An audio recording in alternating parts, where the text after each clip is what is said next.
বলিউডত কৰ্মব্যস্ততাৰ মাজতে গৃহভূমি অসমলৈ আহিল পাপন। আজি নিজে কণ্ঠ নিগৰুৱা টোকাৰী গীতৰ শ্ৰব্য সংকলন শ্যাম ৰায় কলিয়াৰ উন্মোচনী অনুষ্ঠানত অংশ ল'লে পাপনে। ফোক বিটছৰ নিবেদন এই সংকলনটিৰ উন্মোচনী অনুষ্ঠানত উপস্থিত থাকে প্ৰাগ নিউজৰ মুখ্য সম্পাদক অজিত কুমাৰ ভূঞা, বিশিষ্ট অভিনেত্ৰী চেতনা দাস।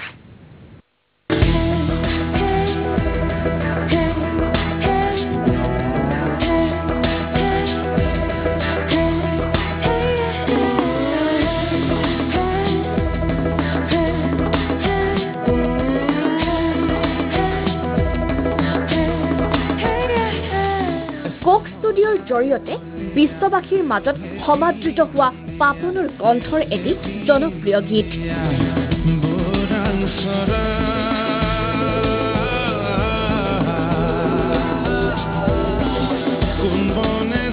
সেয়া আছিল পাশ্চাত্য সংগীতৰ আধাৰত অসমৰ লোকসংগীতৰ এক ফিউজন।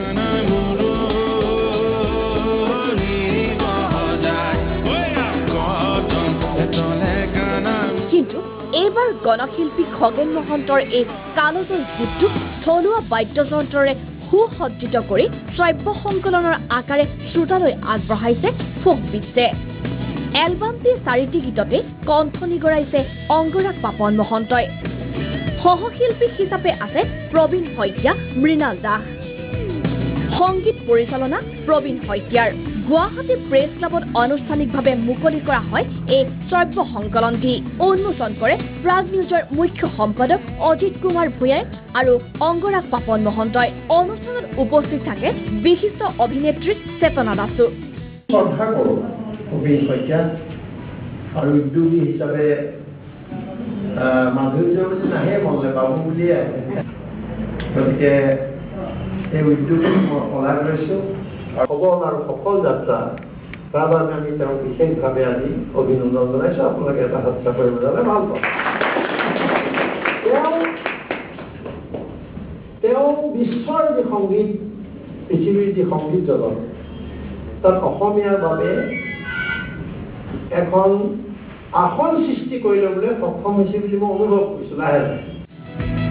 আনহাতে অনলাইন যোগে মুকলি কৰা গীতকেইটাৰ উপাৰ্জিত ধন বান বিধ্বস্ত লোকলৈ সাহায্য হিচাপে আগবঢ়োৱাৰ ঘোষণা কৰে পাপনে। গতিকে আমি ভাবিছিলোঁ এলবামটো কৰোঁতে ইয়াৰ যি উঠিব মানুহে যদি কিনে আৰু ডাউনলোড কৰে, অফিচিয়েল ডাউনলোড কৰে, যিমান ধন আহিব আমি এটা ফাণ্ড বনাই পেলাই প্ৰত্যেক বছৰে আমি যি এলবাম কৰিম চব এনেকুৱা কজৰ কাৰণে দিম। এইবাৰ বানপানীৰ কাৰণে ভাবিছোঁ। ৰাষ্ট্ৰীয় প্ৰেক্ষাপটত জিলিকিছে অসমৰ যুৱক যুৱতী।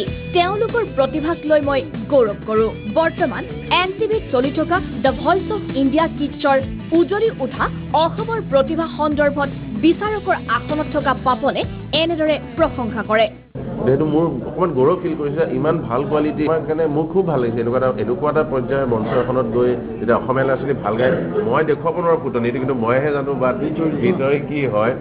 লগতে বলিউডৰ ব্যস্ততাৰ মাজতে অসমলৈ আহি ভৱিষ্যত পৰিকল্পনাৰ কথা ব্যক্ত কৰে পাপনে। ভিডিঅ' জাৰ্নেলিষ্ট দিলীপৰ সহযোগত পল্লৱী বৰাৰ ৰিপৰ্ট, প্ৰাগ নিউজ, গুৱাহাটী।